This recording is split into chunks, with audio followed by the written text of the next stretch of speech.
ক্ষত দাগ হচ্ছে গায়ে, ঠিক আছে, শরীরে। তো সেই জন্য আমি মায়ের কাছে এসেছিলাম। তো আমি এখন অনেকটা ঠিক আছি। অ্যাক্সিডেন্টে মানে প্রায় মারাই যেত, তো ওনার ব্রেনের অপারেশন হয়ে সেটা কিন্তু ডাক্তারও তো মানুষ ভগবানই মানে, কিন্তু মাই ওনাকে ফিরিয়ে এনেছে। বন্ধুরা, জয় মা মনসা। তো বন্ধুরা, আজকে আমি এসেছি পশ্চিম বর্ধমান জেলার দুর্গাপুরের কেমিক্যালসে। এইখানে আছে অতি জীবন্ত, অতি জাগ্রত মা মনসা। এই মা মনসাকে এইখানকার ভক্তরা বলেন বড় মা। তো আজকে আমি সেইখানে এসেছি। আর এইখানে এখন প্রচুর ভক্ত আসছে, বিশালভাবে মন্দিরে উপকৃত হচ্ছে মানুষজন। তো সেইখানে আমি এসেছি। আমার এই ভিডিওতে থাকছে আপনারা এই মন্দিরে কী করে আসছেন, কী কী রোগ এখানে ভালো হয়েছে, এবং ভক্তদের মুখেও শুনে নেবেন এখানকার মাহিত্যর ব্যাপারে। তো বন্ধুরা, প্রথম শেষ সময় থাকুন। আর যদি ভালো লাগে আমার ভিডিও অবশ্যই লাইক করবেন। আর যদি কোনো অসুবিধা থাকে তাহলে কমেন্ট করবেন, কমেন্ট করে জানাবেন। এবং মায়ের ফোন নম্বরও আমি ডেসক্রিপশন বক্সে দিয়ে দেবো, সেইখান থেকে আপনারা মাকে ফোন করে দিতে পারেন। তো বন্ধুরা, প্রথম শেষ সময় থাকুন এবং আমার ভিডিওটি পুরোটাই দেখুন। তো চলুন তাহলে আমার ভিডিও শুরু করছি, সঙ্গে থাকুন। আপনারা কি জানেন, পশ্চিম বর্ধমান জেলার দুর্গাপুরে রয়েছে এই বিশাল জাগ্রত এবং জীবন্ত দেবী মা মনসা। এই মন্দিরে মায়ের কৃপা অপার। মায়ের মাহাত্ম্যর কথা আজ আমি আপনাদের বলবো না, বলবে দূর দূরান্ত থেকে আসা ভক্তরা। এই মন্দিরে কলকাতা, আসানসোল, চিত্তরঞ্জন, বীরভূম, এমনকি পশ্চিমবঙ্গের বিভিন্ন প্রান্ত থেকে ছুটে আসছেন মায়ের কাছে কৃপা লাভ করার জন্য বহু ভক্ত। মায়ের কৃপায় তাদের সমস্ত রকম মনের বাসনা পূরণ হচ্ছে। ব্যবসা বাণিজ্য, চাকরি, মানুষের স্মৃতি, ক্যান্সার, যাদের সন্তান হচ্ছে না, সমস্ত A to Z সব রকম সমস্যার সমাধান এই মন্দিরে হচ্ছে। চলুন প্রথমে জেনে নিন এই জাগ্রত মা মনসা এই মন্দিরে কিভাবে আবির্ভূত হলেন। আজ থেকে 25 বছর আগে এই মন্দিরের তিয়াসী কাজল মণ্ডল বাবু মাঠে কোদাল দিয়ে মাটি কাটতে গিয়েছিলেন। রাতের বেলা মা মনসা তাকে স্বপ্ন দেন যে তিনি সেখানে বিরাজ করছেন। তখন কাজল মণ্ডল বাবু সেখানে পাথর দিয়ে মায়ের প্রথম মন্দির তৈরি করেন। তো শুনে নিন সেই কাহিনী তারই মুখ দিয়ে। এইখানে যে নিম গাছ পড়ে না, এখানে একটা ওই দ্বীপ আছে, হ্যাঁ। আর এইখানটা ডোবা ছিল। তো যখন এই মাটিটা কেটে কেটে যখন আমি ঘরটা করি না, মানে এই যে ওই দ্বীপের মানে গোড়া অব্দি, এবারে বর্ষাকাল তো গলে গলে নামছে। তখন মা আমার সামনে হেরে, তুই যে মাটিটা কেটে কেটে ঘর করলি, আমি যে গলে গলে দেবে তাহলে আমি থাকবো কোথায়? আমার না, মাইকটা তো ঠিক নয়।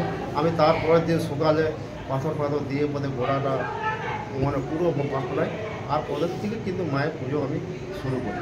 বহুত কষ্ট, এখানে তো কোনো জলও নাই, লাইটও নাই, অন্ধকারে আমি মানে 3 দিন এখানে পড়ে থাকতাম। এই মন্দির যখন শুরু করি, মায়ের শুধু মানে 23,500 টাকা নিয়ে পদে এই মন্দির শুরু করেছি। কোনো রোডে ঘাটে কোনো মানে কারোর কাছে কোনো চাঁদা নেন না, কোনো চাঁদা নেই। যা দিয়েছে এই মানে ভক্তরা আর আমরা মাই জুড়ে দিয়েছি। হ্যাঁ, আজকে এতদূর খরচা হয়েছে সব ভক্তরাই দিয়েছে। অসংখ্য ধন্যবাদ আপনাকে। এরপর চলুন এই মন্দিরের তিয়াসী সরস্বতী মায়ের কাছ থেকে মন্দিরের কিছু অলৌকিক কাহিনীর কথা শুনে নিই। আর এই সরস্বতী মায়ের কাছে দেবী মনসা ঘরের মাধ্যমে আসেন এবং ভক্তের ডাকে সাড়া দেন। আমার নাম সরস্বতী মণ্ডল। মায়ের বাৎসরিক পুজোটা কবে হয়? শ্রাবণ মাসের সংক্রান্তিতে। শ্রাবণ মাসের সংক্রান্তি। আমি 8 বছর শ্রাবণ মাস থেকে সংসার ত্যাগ করেছি। মানে এখানে আমার থাকা খাওয়া, এইখানেই আমার সব কিছু। দুবেলা রান্না করি, আমার খেপিকে সেবা দিই, সেই সেবা আমি খাই। আর আমার এখানে মানে কোনো এরকম ওষুধ পালা নাই, শুধু মায়ের জল আর ফুল, এতেই ভক্তদের কাজ হয়। মায়ের কখন দুপুরে 12টায়, আর একবার এই সন্ধ্যে 7টা। ভক্তরা ওই 11টার থেকে। হ্যাঁ, শনি মঙ্গলবার তো বিশেষ। মানে এমনি সব দিনই মানে ভক্ত ছাড়ানো হয় না, কেউ না কেউ আসছে, তবে শনি মঙ্গলবারটা একটু বেশি। সকালবেলায় মন্দিরে প্রবেশ করে দেখতে পেলাম মন্দির প্রাঙ্গণে বসে আছেন 2 মায়ের ভক্ত। তারা এসেছেন অনেক দূর থেকে। তাদের মধ্যে একজনের পায়ে নাকি কেউ বান মেরেছে। তারই উপাচার করতে ব্যস্ত সরস্বতী মা। তবে জানতে পারলাম তারা আজকে নয়, এর আগে 4 থেকে 5 বার এই মন্দিরে এসেছেন এবং মায়ের কৃপায় এখন অনেক ভালো আছেন।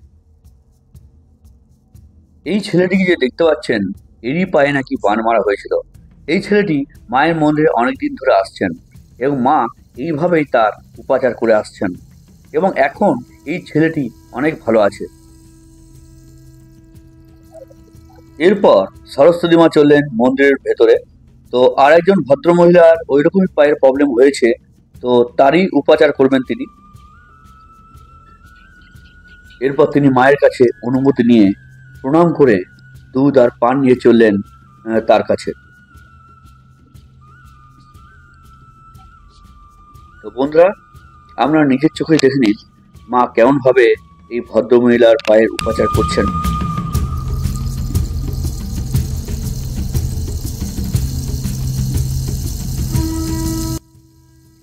তো বন্ধুরা, চলুন ইনাদের মুখ দিয়ে দু এক কথা শুনে নি, তারা কোথা থেকে এসছে, কিভাবে বা মায়ের কাছ থেকে উপকার পেল। তো চলুন তাহলে তাদের কাছ থেকে দু এক কথা শুনে নি, সঙ্গে থাকুন।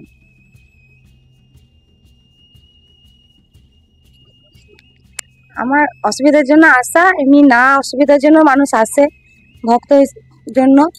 হ্যাঁ, মা অনেক কৃপা করে, বাস আর কি বলবো। আমার একটা কাজ ছিল, যে কাজটা আজকে লাস্ট করার ছিল, তার জন্য আসতে বলা হয়েছিল আমাকে, তাই আমি এসেছি আজকে। আর আপনারাও আসবেন, আপনাদের সুখ দুঃখ নিয়ে এখানে আসবেন, মা অতি অবশ্যই আপনাদের সুখ দুঃখ সব ঠিক করে দেবেন। বাস। আমি মায়াবাজার থাকি।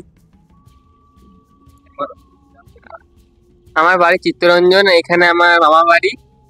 আমি আমার মানে একটা অসুবিধা আছে, ওই অসুবিধাটা ঠিক করতে আমি জানতাম না, তো মামিমারা আগে এখানে আসতো, তো ওই নিয়ে মামিমা আমাকে নিয়ে এসছে। আর এখানে এসে মানে ভালো লাগছে, আরাম পাচ্ছি।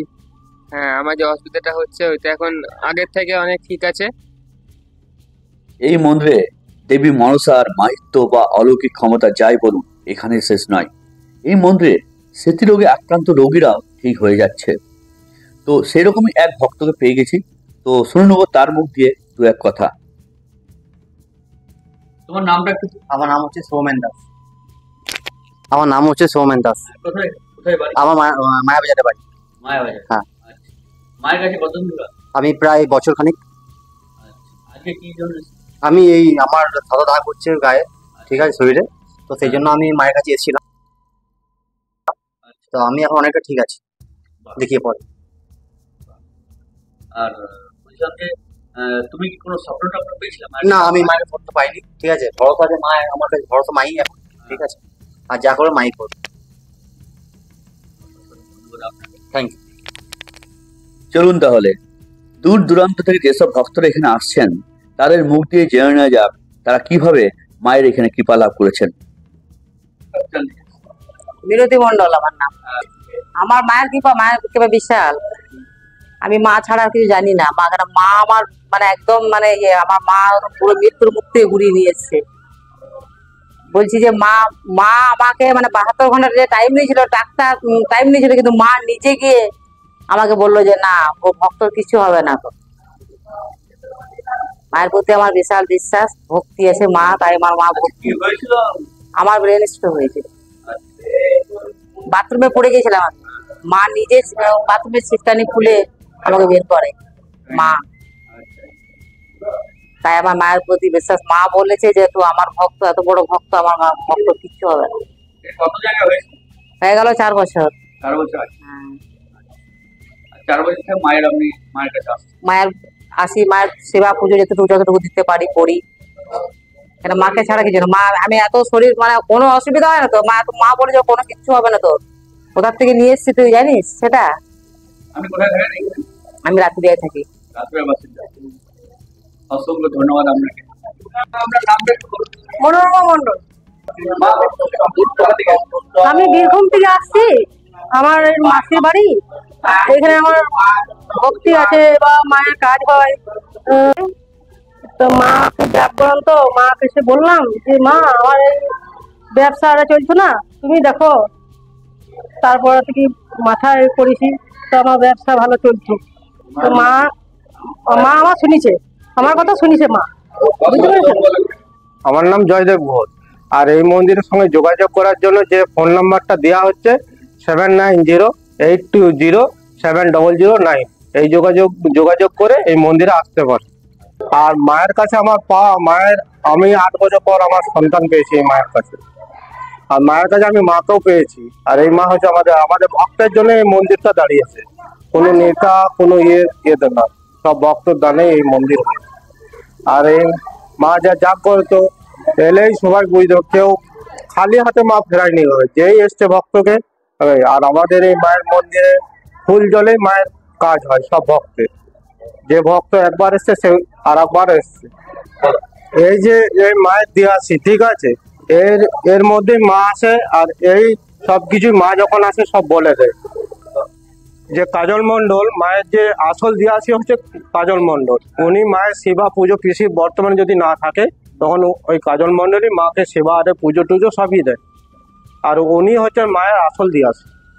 যখন মায়ের পুজো হয়, মায়ের ঘর মায়ের এই পিসির মধ্যেই আসে, তখন যে ভক্ত যা জিজ্ঞাসা করে মা সব কিছুই বলে দেয়। আর যেটা যার যেমন প্রবলেম আছে সবই মা বলে দেয়, আর ফুল জলেই তা সেই কাজটাই হয়। আমার নাম হচ্ছে সমীরণ ব্যানার্জি। আমি দুর্গাপুর কেমিক্যাল সলিউশনের বাসিন্দা। আমি দুর্গাপুরে প্রাইভেট কোম্পানিতে কাজ করি। তো আমি এখানে মোটামুটি 20-22 বছর হয়ে গেল টানা। মাকে আমি খুব বিশ্বাস করি, বুঝতে পারছেন। এই মা হচ্ছে আমাদের বৈষ্ণবী মা। হ্যাঁ, তো আমাদের আস্তে আস্তে মায়ের কৃপাতে অনেক ভক্ত আসতে শুরু করলো। তো যেসব ভক্তরা আসেন, মা কাউকে ঘোরার নেই, কিছু না কিছু ফল দেয়, কিন্তু মাকে বিশ্বাস করতে হবে, ধৈর্য ধরতে হবে। হ্যাঁ, মা ঠিক ফল দেবে। এখানে আমাদের প্রচুর ভক্ত আছে, বাইরের থেকেও আসেন। হ্যাঁ, 1000 উপর হয়ে যায়। এবং বাৎসরিক পুজো শ্রাবণ সংক্রান্তিতে হয়। বাৎসরিকে মানে এখানে লোক দাঁড়াবার জায়গা দেওয়া যায় না। আমাদের এই মা হচ্ছে বৈষ্ণবী মা, এদের কোনো বলিদান বলে কোনো কিছু হয়নি, বুঝতে পারছেন। মা বলিদান কোনো মতেই নেবেন না। পুরো বৈষ্ণবী মা আমাদের, পুরো নিরামিষ।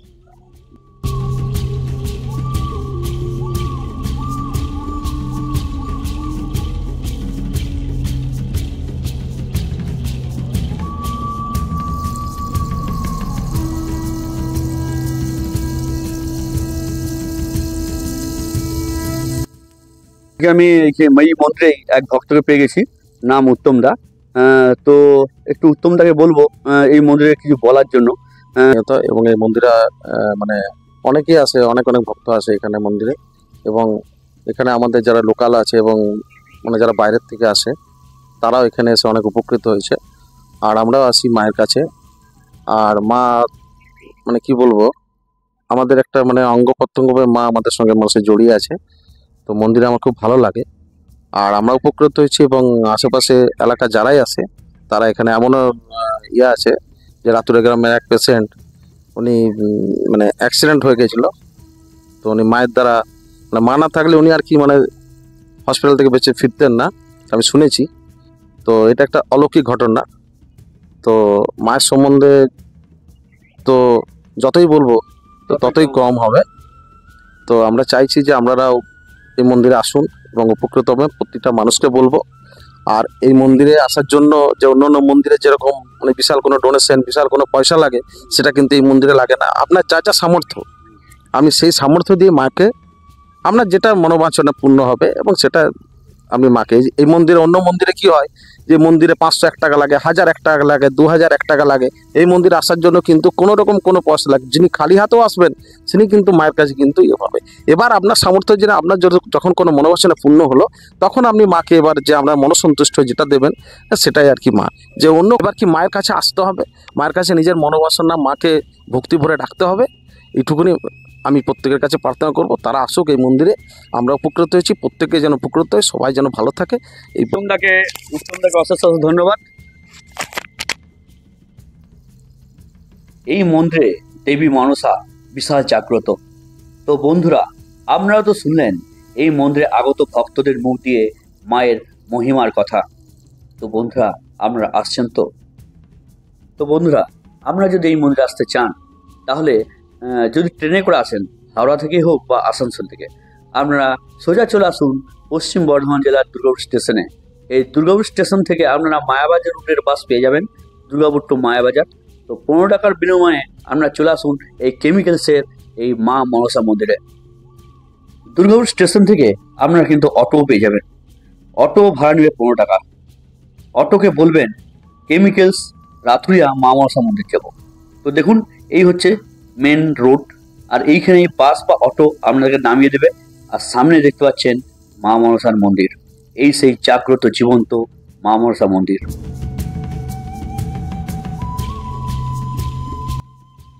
তো বন্ধুরা এই ভিডিওটি কেমন লাগলো সেটা কিন্তু অবশ্যই কমেন্ট করে জানাবেন, আর এইরকমই ভিডিও পেতে আমার চ্যানেলটিকে সাবস্ক্রাইব করে রাখতে পারেন।